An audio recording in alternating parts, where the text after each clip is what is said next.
है जिसे ओबीसी कहा जाता, जिसका मैं नेशनल प्रेसिडेंट हूं। मुल्क की आजादी के 72 साल में इस देश में जानवरों की गिनती हुई, कुत्तों की गिनती हुई, हिजड़ों की गिनती हुई, मगर जो हम लोग हैं 52% ओबीसी के लोग, हमारी गिनती नहीं हुई।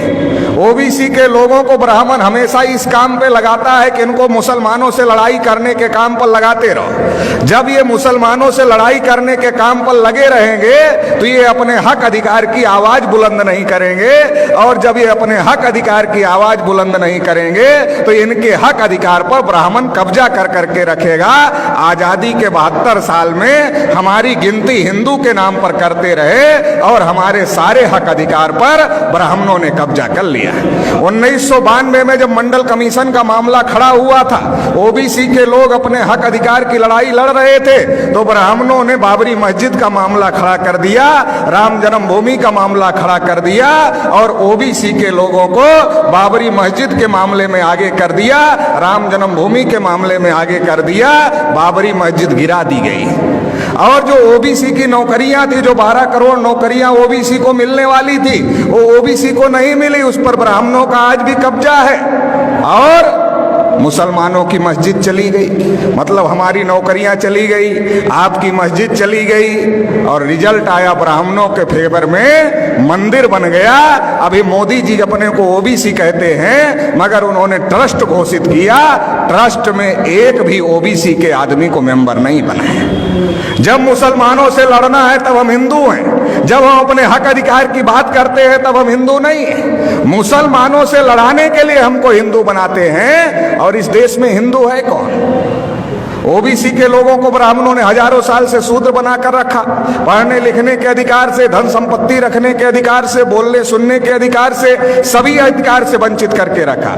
लिखा मनुस्मृति में, अगर आंख से ज्ञान देख ले तो आंख में सूजा डाल देना चाहिए, उच्चारण करे तो जीभ काट लेना चाहिए, और अगर कान से ज्ञान का एक शब्द सुन ले तो कान में शीशा पिघलाकर डाल देना चाहिए, ये लिखा। शेड्यूल कास्ट के लोगों को अछूत बना के रखा, आदिवासियों को जंगल में रहने के लिए मजबूर किया, तो देश में हिंदू है कौन? ब्राह्मणों ने हमारे ऊपर इतने जुल्म ढाए, हमें अछूत बनाया, हमें शूद्र बनाया, हमें जंगलों में रहने के लिए मजबूर किया, तो हमारा धर्म और ब्राह्मण का धर्म एक नहीं हो सकता।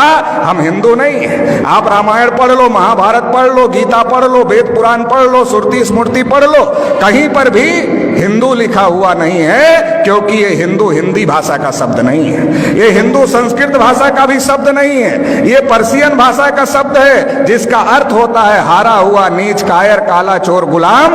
आज भी ब्राह्मण हमको गुलाम कहते हैं, हम गुलाम बनने के लिए तैयार नहीं हैं, और हम हिंदू नहीं हैं, तो फिर हम क्या हैं? हम इस देश के मूल निवासी हैं। और मूल निवासी कौन है? इस देश के शासक हैं, इस देश के राजा हैं। सम्राट अशोक का नाम आपने सुना होगा, अफगानिस्तान तक, रसिया के बॉर्डर तक सम्राट अशोक का राज था। हम लोग उस वंश के लोग हैं। इस बात को हम लोगों को समझने की जरूरत है। भारत के मुसलमान कोई अरब ईरान से आए हुए लोग नहीं हैं, हमारे डीएनए के भाई हैं, हमारे खून के भाई हैं। जब ब्राह्मणों ने हमारे बुजुर्गों पर जुल्म किया तो हमारे बुजुर्गों ने इंसाफ के मजहब को पसंद किया और इस्लाम को स्वीकार किया।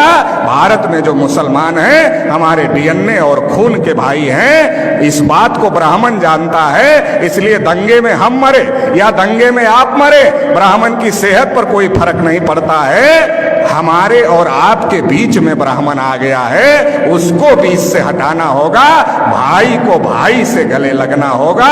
ब्राह्मणों ने हजारों साल से हमको मजलूम बना के रखा, 72 साल में मुसलमानों को मजलूम बना दिया है। इसलिए मजलूम को इकट्ठा होना होगा, और जो ब्राह्मणों ने नाइंसाफी का निजाम कायम किया है, इसे ध्वस्त करना होगा और इंसाफ कायम करना होगा।